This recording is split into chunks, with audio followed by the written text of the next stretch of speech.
So you don't think they listen to you? Oh yeah, they listening like a motherfucker. See, you can't change the lives if you can't change the conditions. I mean, you change the decision making process. Well, you can't, right? So what you do is, nigga, you going to prison.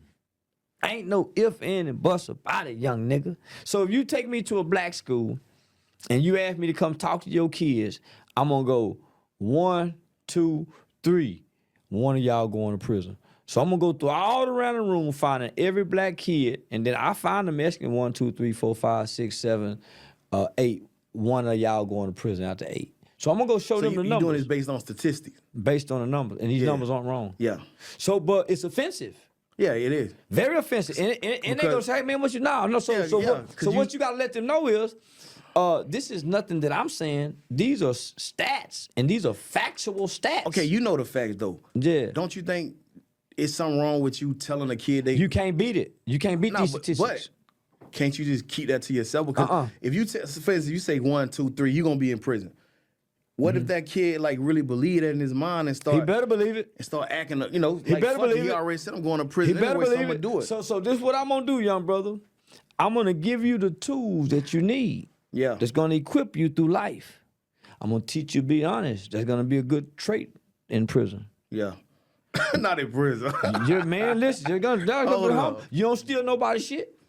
Even though you ain't got no commissary, you don't steal nobody's shit, homie. That's kind of raw though, Charles. But nah, homie, nigga, I got a prison for a day program. See, because what ends up happening when they get to prison, they not prepared. They come home worse than what they, Hold up. With due respect, so you preparing 1 out of 3 kids to go to prison. That's because 1 out of every 3. So you ain't trying to prevent them 1 out of 3 from going to prison. I have preventative measures, but because you cannot change the conditions of their home, you can't you can't go undo whatever trauma. Yeah, you can't. You can't. So because of that, I tell these kids, homie, if you think I'm wrong and you think I'm lying that you're not going to prison, go look at every man in your family. And you tell me, what are you doing differently that's going to ensure that you're not going to go to prison? And I can't get no answer. Go look at your mama's brothers, your daddy's brothers, your grandfather, his brother. Go look at your uncles. Go look at your cousins, your male cousins. Yeah. Then go look at your friends' daddy. Go and you tell me, homie, you from this same area. What are you doing differently? You don't think differently. You don't act differently. You don't eat differently. You don't dress differently. What are you doing differently that's gonna ensure that you're not gonna go? And this is not what I'm saying. This is what's written. And it haven't been wrong since they developed these statistics.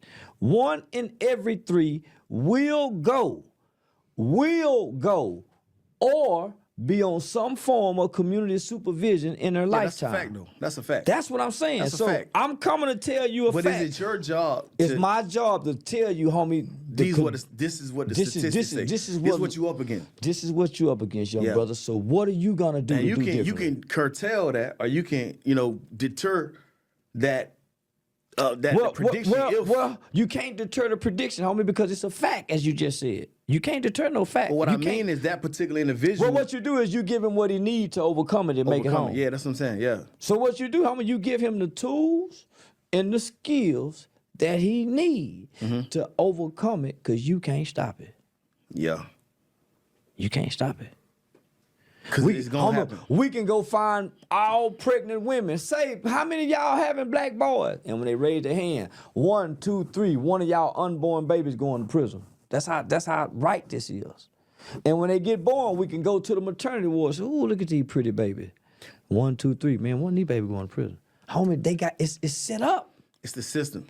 And there's nothing that we have in place for it not to work, right? So meaning we don't have no alternative for it not to. But they got brothers like me and yourself who done been through those. Okay, so when they get in trouble and we go to court, what can we say? Hey, Yana, don't send them to prison.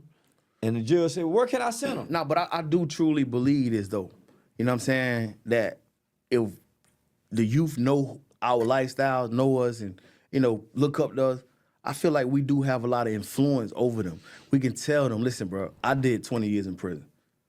you was, convicted at 14 years old. This is the route you going down. In order for you, I've been telling that story for over 12 years, fam. And you don't think it's working? I still see him catch murder cases. You talking to a nigga who got 50 other men. I just gave you from 17 years to 31 years from 12 years. I done lined them all up before kids. When we get through talking, nigga, you just talking. I'm still hungry when I go home. Yeah, nigga. Yeah. I heard what you saying, nigga. I heard him 20 years. Nigga, I'm still hungry. But you got to show me, though, because that's what we was on growing up. Still hungry. I'm still hungry. My mom, this nigga still jumping on my mama. Yeah. So you got I saw my sister getting molested, and I got some shit that I'm dealing with. You can't undo this, You can't homie. undo those conditions. You just talking for this moment, and yeah, you inspire me for the moment. But when I leave to go back to here, reality. It's back to reality. I'm going back to these conditions.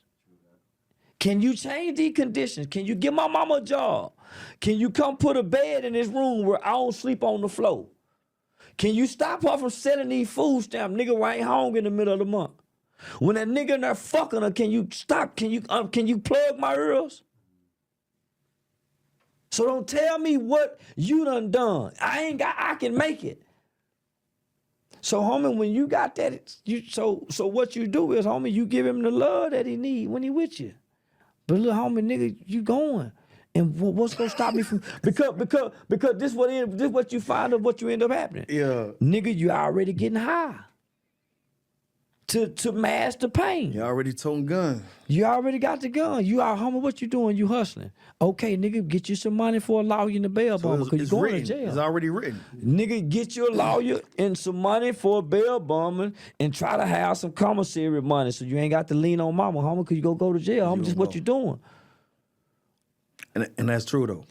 So I can't tell you to stop doing this. I can't tell you to put this down if I can't put nothing in it to replace it. Yeah, you can't. So I got to come give you the real facts and the reality of what produces this. So first, when you go to prison, be honest. Don't steal nothing. Don't steal. Yeah. Try not to do nothing with a bunch of niggas so you don't tell on nobody. Nigga, try to do something by yourself. Yeah. Don't do nothing with a bunch of niggas, homie. Don't ride with a bunch of niggas. When you get down there, nigga, don't try to click with no gang. So the chance is better if you get caught up in something, you know what I'm saying? If nothing else, you don't get a conspiracy. 2 or more niggas from the same neighborhood that hopefully you grew don't up together. tell on yourself.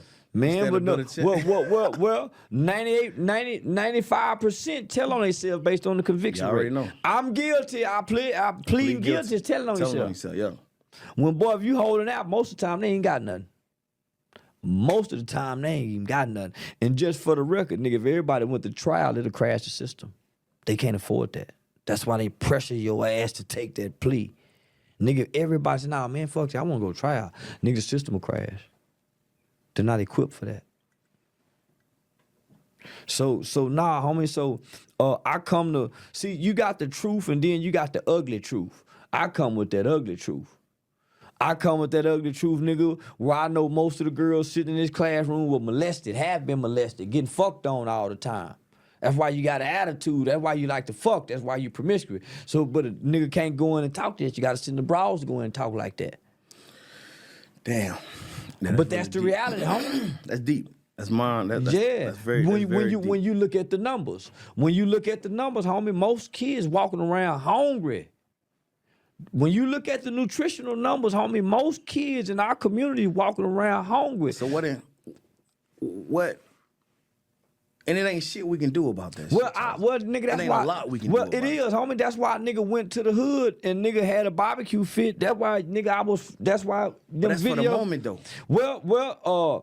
Cause after that recedes, it's back to hunger. Well, here it is, nigga. When y'all get out of school tomorrow, come down here and pick up these cigarette butts, get that trash over there, get that, nigga, I'm gonna pay y'all. Now, nigga, I'm providing an alternative to these conditions. Mm-hmm. So guess what, nigga, when they get out of school, Mr. Charleston, man, get them goddamn brooms over there, nigga, get over there.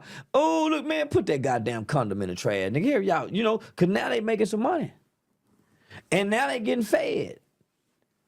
Shit, nigga, come up on Saturday morning. Man, what's wrong? Nigga, what you down here this early for? Nigga, ain't no work. Y'all cleaned up last night. I'm hungry. Nigga, what you mean you hungry? My stepdaddy ate up all the cereal and drunk the milk. He said he gonna be back with some milk. He ain't came back yet. So you take the little nigga to the store and say, man, here go $20. Go in there and get something for the house. And when you see this little nigga go pick up Pampers, milk, and some cereal, sugar, say, oh man, this little nigga hungry for real. Nigga, that's how you, because what you did for him, homie, go get him through for that moment. Maybe that's what he need for the moment. And you was there. You happen to be so you can't save him, homie. You do what you can. You become the change that you want to see. And the niggas in the hood start seeing a nigga do that. So niggas start joining in. Say, man, listen, I'm gonna help you start doing this when you doing it with them little niggas. So niggas in the hood start seeing a nigga do this. And niggas seeing a nigga do it consistently. Consistently. So when a nigga's feeding the community, nigga, yeah, these ribs cost $18 a plate. Man, I ain't got number $7. Here you go, ma'am. You feed your people. That's deep. That's deep.